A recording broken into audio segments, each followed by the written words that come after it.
It'll tell you that recording is in progress, and you'll have to say thank or accept or whatever. But here we are, the second annual alumni Zoom reading. There are alumni readings that happen at the Lit House on alumni weekend. So this is our second time doing this on Zoom, hoping that we could reach people who can't get to campus easily. So anyway, welcome.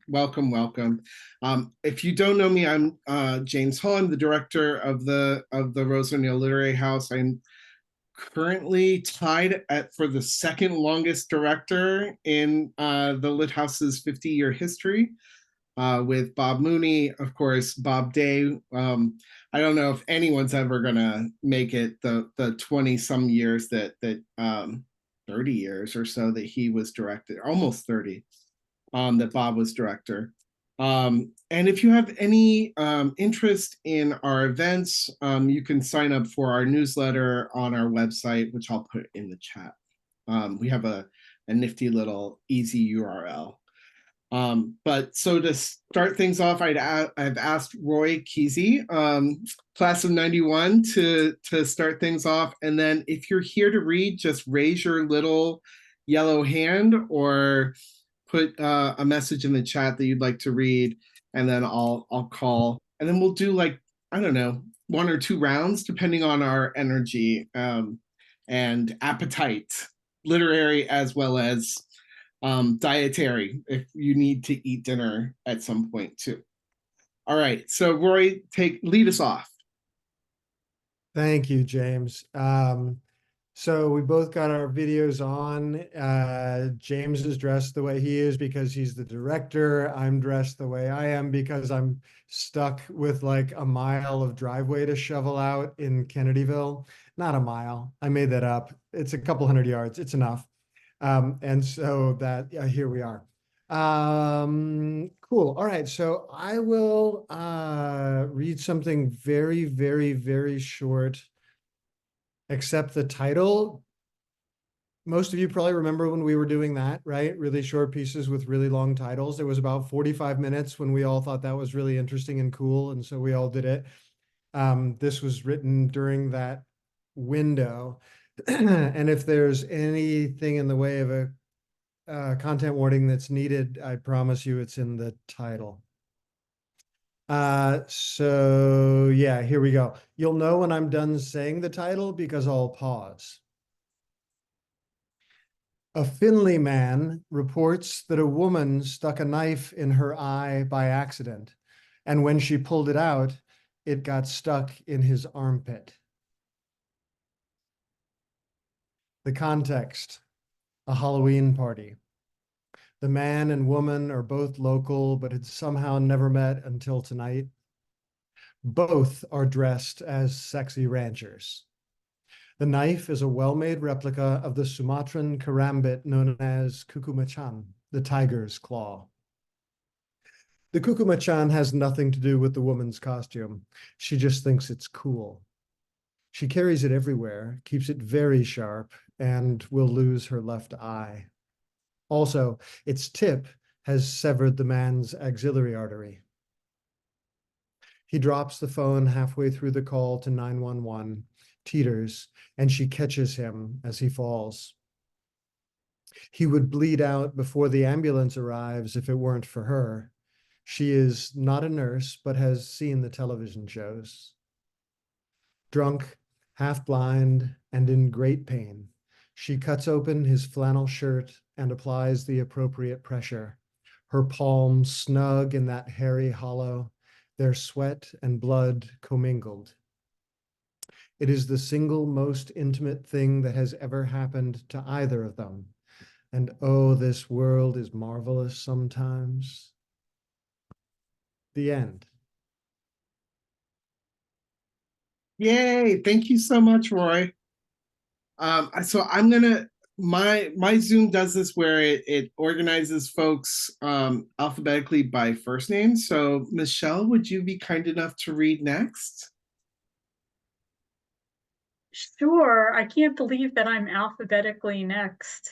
But I guess if Ken is the first one, then I would be alphabetically next. So you have to bear with me. I'm actually reading off of a Word file on the same computer as I'm watching the Zoom. So I'm gonna make you guys disappear for a second. I'm gonna read a few poems, like not very long. The first one is one that was kind of inspired by a commute into the city of Baltimore that I had for a while. And it's called Ars Poetica.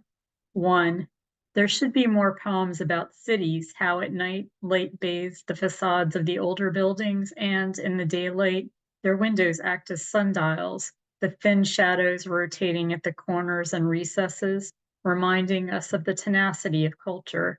But what about the new trends in architecture, like the Chinese food container with its cantilevered walls that act as scrims, shrouding in plexiglass mist, the all-night coffee pots, drawing boards, and the lights within, the diffuse glow of the night light, the breath of plants and people condensating against the greenhouse glass. Two, there should be more poems about cities, about how the ambient light bathes the facades of the older buildings. The aqua and terracotta mosaic of the grid should mimic some seaside village on the Mediterranean, with all its light reflected in fluorescent blush and iridescent sun, glinting at the interstices, so that when approaching the airspace, the pilot exclaims, "How beautiful!" Then bank to the left. And the turquoise mirrors keep flashing and catching the light, like little pixels replacing the brushstrokes on the stacked houses at the cliff's face.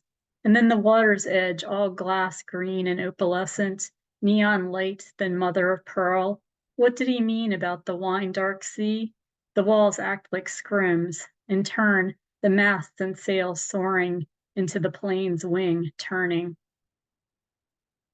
And then the next one, I have to find it. Bear with me a second. This is not the best way to handle this.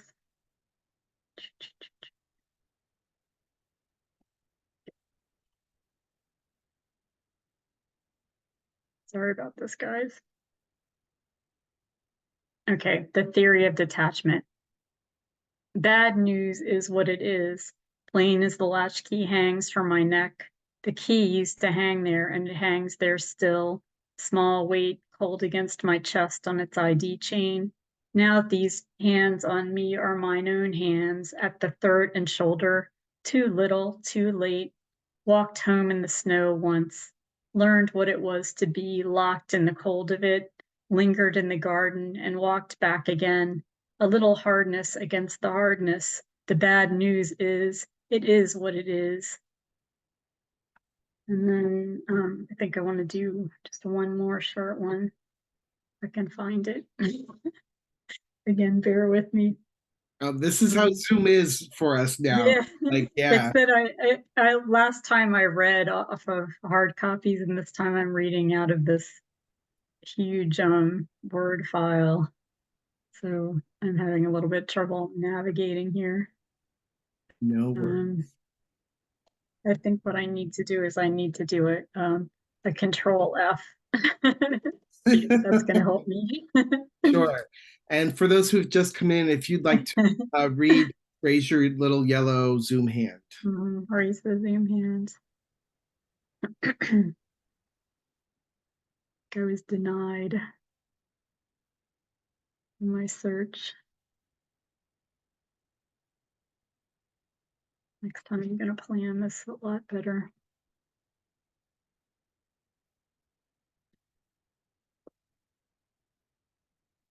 Oh, there it is.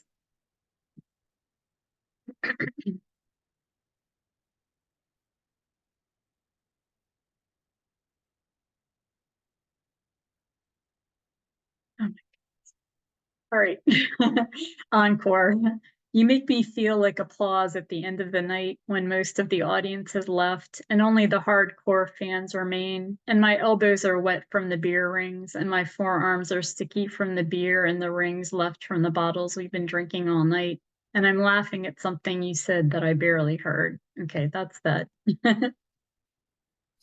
Thank you very much. Thank you for very your familiar- patience. Oh, no worries. Yeah, I'm really familiar with those all-night coffee pots. So I think that Yeah. probably for all of us here. And next up, just alphabetically in my Zoom, is Nick Anstead. Hey everybody. I'm gonna be reading from one story. The my story, The Exorcister, came out there in August. And it's probably gonna be the title story to my collection. We'll see, fingers crossed. Um, so I'm gonna read, I think, just the first three sections. They're relatively short. Content warning for Catholicism, um, for exorcisms, and like bodily fluids, all that kind of stuff, and then some cursing. Okay, so this is The Exorcister. I come home and my sister is possessed. She's crawling across the popcorn ceiling of her apartment, green pea soup goo dripping from her lips. When she sees me, she hisses and scurries to the top left corner of the kitchen. She hangs upside down above the stack of unwashed, pasta-crusted dishes I've been ignoring for days. Just one of the many neglected chores I've agreed to take on in exchange for a cheaper share of rent. Are you drunk again? She asks and spews sludge across the white tile floor. I am, but I don't tell her. I call Tiffany in the morning. Her dad is also possessed. She and her wife have locked him in the basement and blocked the door with their old coffee-stained couch. Have you called an exorcist? I ask her. I have to shout. My sister is in the other room, screaming in a language I can't understand. They're all backed up. We have an appointment, but it's like another 4 weeks away. I hear it doesn't even always work, Tiffany says. Despite 12 years of Catholic school, I still struggle to understand how the church has transformed overnight into the center for demonic control. Admittedly, I hadn't paid much attention to what was going on in the Vatican before the procession started. I'd been more than happy to let my memory fog over prayers and the cardboard taste of the Eucharist. Even a transitioning had more or less made the choice for me. Now, the current supposedly progressive pope, the one who says unmarried gay people are more or less fine, but trans people are absolutely still an affront to God, delivers daily briefings from the White House press room. Gregorian chants invade the top 40 charts. You can book an exorcist through a website with a .gov address. I tell myself every morning that no matter how hard it gets, after all I've been through, I'm not going to let an old man chanting Latin solve my problems. I can't fault Tiffany for deciding the opposite. She and her dad were distant for years before a demon set up shop in his brain. They've been doing the hard work towards reconciliation, therapy, sharing a home, long talks over coffee. Now all that emotional work is gone, replaced by a man screaming in the dark space underneath their house. My sister has torn apart our pantry. She gargles vegetable oil and gnaws on the remains of a mouse that she found buried underneath a bag of flour. She had liked to bake. She was 8 the first time she made me cookies. Oh, content warning for transphobia. What are you looking at, tranny? She says between bites of rodent. You should be happy you're not the only freak in the house anymore. On the news, they tell you not to think of the possessed as your loved ones. There's something ancient and cruel rooted inside them now, playing with their bodies. But I look at my sister and I only see my sister. I call my parents. At first, they don't believe that the demons have taken their daughter. They make me show them through FaceTime. I flip the camera and show her crouched in the kitchen, coated in flour, viscera, and bile. My mom calls my sister by her name, and my sister calls my mom a cunt. My mom cries and hangs up the phone. I call them back 2 more times that night, but no one answers. Thanks. Woo! I am old enough to remember when Gregorian chants first charted on the Billboard Hot 100. So thank you for that story, and show us the one story again. Show us the cover. It's wonderful. I think we subscribe at the Lit House, so I think we have that one. Yeah, I'm sad they don't do the cool covers anymore, but it's still really cool. It's screw the cover, right? Yeah. It's the publication. Yeah. Thank you, Nick. And next up is Sarah Kersey. Thank you very much. It's been a long time since I've been to Washington College, and everyone has such amazing writing. I'm really impressed, and hope you can put up with me, a person with a history degree, which really helps me as a line cook and an accidental theologian. But anyway, here we go. This is called Walking in the Rain. It's about a friend of mine that just died. Nephew, he said, liked to walk in the rain. As he gave his final farewell, thought it poetic to feign such compassion. How pathetic to condone in fashion what others reject with disdain. And if his life was a walk in the rain, was it he himself who seated the clouds, travails his own making futile undertaking, and justified such to be proud? A soaking that sealed the soul, that seared the soul. And as he endured such pain, could he be proud to have faced such sorrow? Joking, deceiving, almost believing, always tomorrow, tomorrow might find his brokenness mute, as if his own being he could refute, and then live all the while in self-denial, blind to his troubles, blind to his trials, till fatal reckoning comes forward beckoning, when like an acid the sting of the rain becomes too much for a mortal to bear.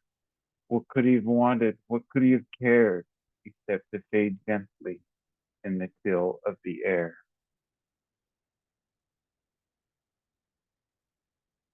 And this is something I wrote a little while ago.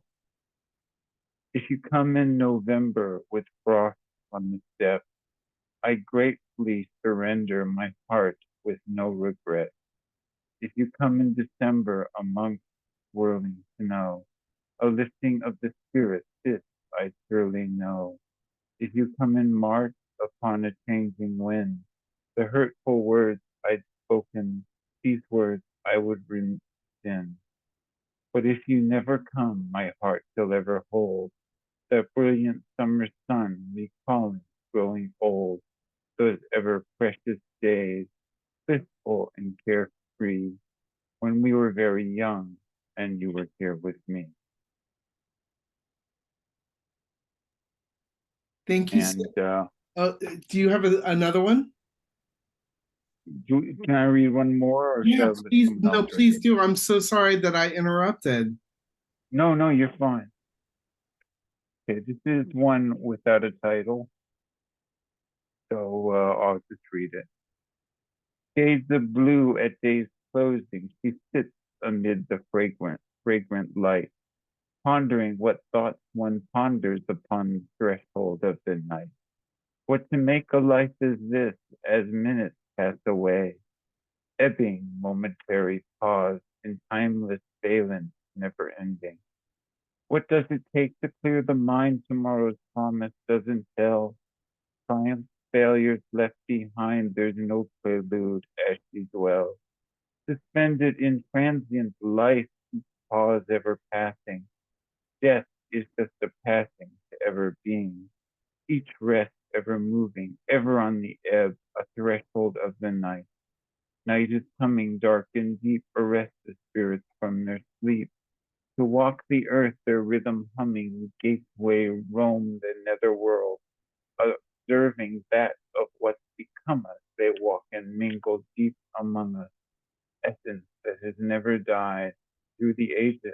Thus they've cried of the cost of human greed, superseding other need. They come to warn that all man's worth won't appease the wants of earth. Ambivalently standing by, we watch blessed creation die, until we're shadows just like them amongst the material waste of men, and walk the night just once a year, imprisoned in our darkest fear. Thank you so much. And I'm really sorry to hear about your friend too. Oh, yeah. So I think one of the most beautiful things we can do is write about our lost loved ones, and memorialize them. So thank you for doing that. I know that's Yeah, and it just fits the muse. So sometimes when I get something in my head, I have to write it. yeah, yeah. I think we all resonate with that, Sarah. Thank you so much. You're welcome. All right, so I'm going to call just a call for Meredith, Katie, or Liam. If any of you would like to read anything, I know you don't have your hands raised, but maybe it's a technical difficulty. Um, and if you don't want to, that's totally fine. I'll ask everyone else if they want to do a second round. And also, Linda Hemrick is here. She is our new Lit House coordinator. Well, there she went anyway. I just scared her off because I thought, oh no, you just turned your camera on. Maybe you thought that I was going to ask you if you wanted to read a poem too, and you're very welcome to read one. Linda has just gotten into, I don't know, 3, 4, 20 MFA programs, something like that, in poetry. So she is blushing a lot right now, so I'll stop putting the spotlight on her. But Linda, you're welcome to read a poem if you'd like to. All right. So seeing no other hands, I'll ask those of you who have read if you'd like to read a second round.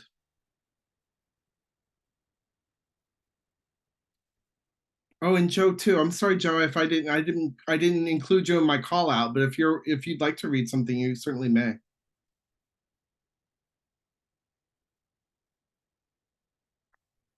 All right. So any takers on a second round, or are we? Yeah. All right. Great. Thank you, Nick.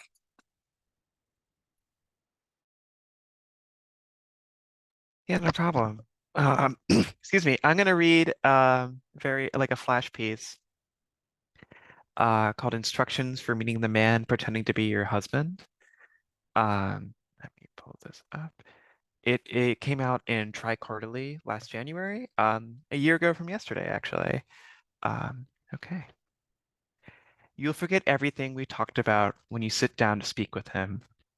You'll want to meet with him somewhere safe, somewhere public, a park, a cafe. Remember, this is wrong. He's smart. He knows how to remind you of the early days when you were in love. Even now, he's a romantic. Talk to him instead in a parked car at that run-down lot that used to be a gas station. You know the one. You'll recognize the graffiti, the pornographic elephant, the 1990s cartoon characters. When you buckle your seatbelt, look past his shoulder and tell him that you don't love him anymore. Remember that he is not who you think he is. Remember what I showed you in the attic, the rolls of flesh and collage of bone hidden beneath the boxes of photo albums and video cassettes. Don't worry about why I was up there. It's not important. All that matters is that he is not the man you thought he was. That man is gone. You've seen his sloppy arteries and empty eye sockets. The messy remains of what could have only been him. Something else has taken his skin and wears it like a condom. Of course, you must remember that even before he was replaced, he was not the man for you. Remember the nights we spent together sipping wine and complaining about his behavior over the phone. He rotated gig work, never making a profit, never sure if Uber or Lyft was the right fit. His favorite TV series is a clip show on MTV of people hurting themselves. He smokes your pot without asking. His best friend hit his girlfriend 2 years ago and he hid it from you. This was always how it was going to end. When he asks you why, mention all the things he did wrong, or don't. Give him some reason that will make sense. Invent a lover. Tell him finally that you're bisexual and that he no longer does it for you. When he grabs your wrists and asks you to look at him, only do so if it reminds you that he no longer blinks and that his hands never stop feeling like shark skin. Think of how everything fell into place when I showed you his corpse. The sudden revival and nighttime spooning, how the touch revived you even though you'd always felt it cold, that he had been making more of an effort to cook for you, the lavish meals and boxes of chocolate, that for the first time in however long he didn't look away when you stripped for the shower, the relief of him going down on you and his tongue between your legs after telling you for years that the thought of it made him recoil. Remember his hunger, how he wrapped his lips around your pussy and you felt like he would devour you. Devoured. That was the word that struck with you. He was going to swallow you whole. Don't think about why you never smelled the flesh in the attic. Banish any thought of how long you rested in the cobwebs and Christmas ornaments. When you feel doubtful or need convincing, repeat to yourself that I was just up there to find the camcorder video of our pre-prom, that I wanted to show you something good, something easy and simple in its joy. Us together as teens in blue and purple, gowns down to our ankles, hair permed and curly, planting kisses on the soft spaces between each other's cheeks and lips. I didn't expect to find the body. Nobody could have. Remember that you trust me, that you love me, that we played in sprinklers as kids, that we called each other every Thursday for 2 decades. I know that we've drifted. That's what friends do, right? We have our peaks and valleys, love and distance and anger, but I'm here now, and this is good.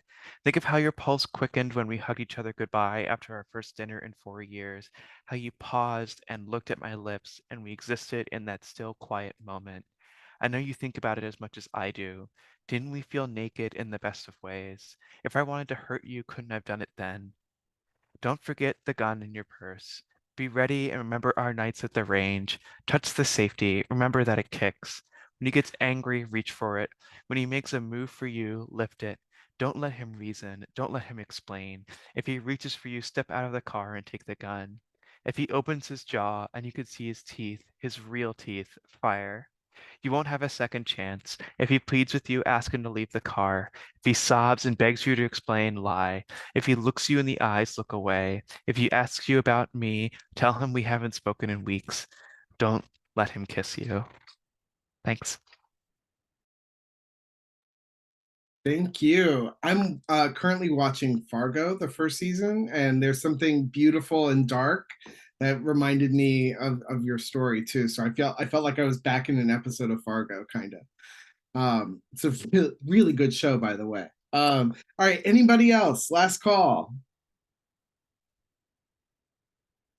Well, then I will conclude our evening together by saying thank you for coming and showing up and cheering on alumni writing. I'm always struck by how musical writers at Washington College are. No matter what year you graduate, there's something about loving the sound and the sonic texture of words that just really binds us all together. So anyway, thank you for loving words and for coming out tonight. And we'll be in touch. Thanks again. Have a good night. Bye for now.